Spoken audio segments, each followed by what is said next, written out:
Omar Sharif, le réfugié politique en Espagne et en République tchèque,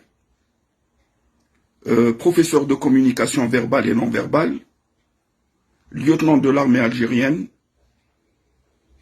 ceinture noire de karaté, ancien sportif et actuel sportif jusqu'à présent. Omar Sharif, le fils d'ambassadeur ministre plénipotentiaire qui a visité pratiquement les 3/4 des pays du monde, ville par ville, capitale par capitale, village par village, et par moments même ruelle par ruelle, est en train de contre-attaquer Internet par Internet. Est-ce que vous pensez qu'un ex-candidat à la présidentielle, qui s'appelle Omar Sharif, c'est-à-dire moi, peut être un idiot? Un candidat à la présidentielle a un programme complet, allant de la politique à l'économie, au social, à la technologie, aux relations internationales, au droit, n'est-ce pas? Et un candidat à la présidentielle sait aussi que s'il est élu, doit être le juge des juges, le père de la nation et le chef suprême des forces armées, hein, incluant la police, la gendarmerie, les services secrets, etc. D'accord? Donc, pour moi, la technologie n'a aucun secret, n'est-ce pas? Le dark web, les hackers, l'ordinateur, que certains prennent pour Dieu. L'ordinateur, pour moi, c'est une merde. C'est une merde parce que c'est une machine. Elle ne peut pas se comparer à un cerveau d'être humain, que ce soit celui d'Omar Sharif, le candidat à la présidentielle, ou d'aucun autre, n'est-ce pas? C'est l'homme qui a créé la machine et ce n'est pas l'inverse. Hein? D'accord? Parlons logique un petit peu. Parlons logique, n'essayons pas d'inverser le sens de la gravitation. Moi, quand je lâche un briquet, hein, d'accord, un briquet, il va tomber par terre, il va pas monter dans le ciel. À moins qu'on ne soit dans la théorie de la relativité d'Albert Einstein, le génie que je connais très bien, à moins que nous soyons sur la Lune. Nous sommes sur Terre.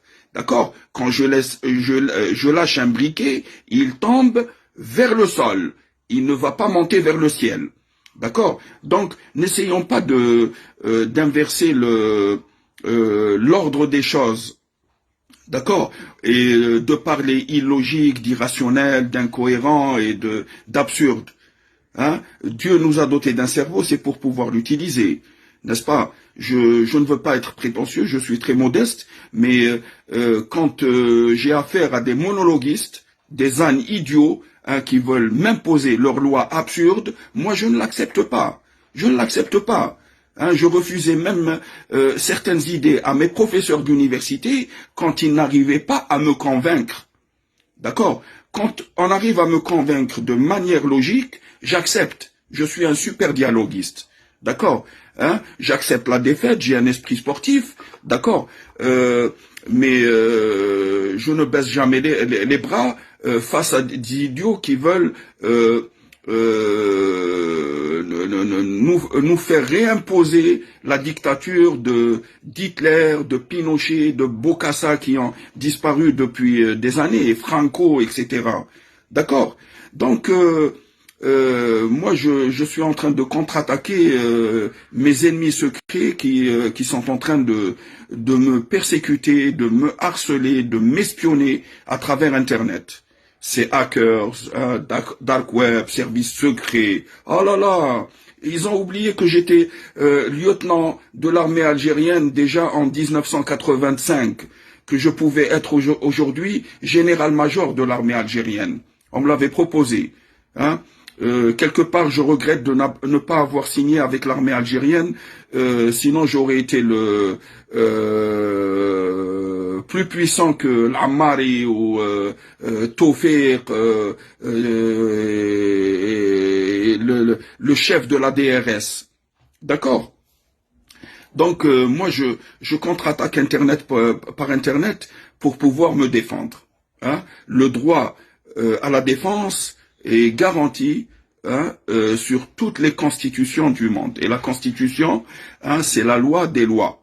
D'accord? Si on devait parler de constitution, d'accord, la constitution me permettait de me présenter à la candidature algérienne, et la constitution, d'accord, aussi me protège, d'accord. Mais malheureusement, en Algérie, on a voulu faire prédominer la charia sur la logique et les lois pénales et les lois civiles. D'accord, moi, je n'aime pas les fatwas à l'envers. C'est-à-dire quand un âne se met à philosopher, il devient plus dangereux pour sa société que n'importe quel autre ennemi. Ils ont voulu philosopher, Omar a bu une bière, on va l'accuser d'ivrogne, de soulard, on va lui coller une étiquette de barbu islamiste pour pouvoir le filmer en secret, mettre les vidéos en secret sur Internet. On va l'accuser de fou pour voir tous ses gestes. Ah, Omar a fait tomber son briquet. Oh, il est maladroit, il est malade. Mais ça va pas. Vous jouez à ce jeu d'imbécile avec un chef d'État, hein? Oui, je le dis, hein, même si je l'ai pas été, j'aurais pu l'être. J'allais être le 8e président algérien. Mes professeurs à l'université de sciences politiques étaient les mêmes professeurs que ceux de Abdelaziz Bouteflika. Hein, n'est-ce pas? Kniwa, relations internationales, Gallala, tous les professeurs de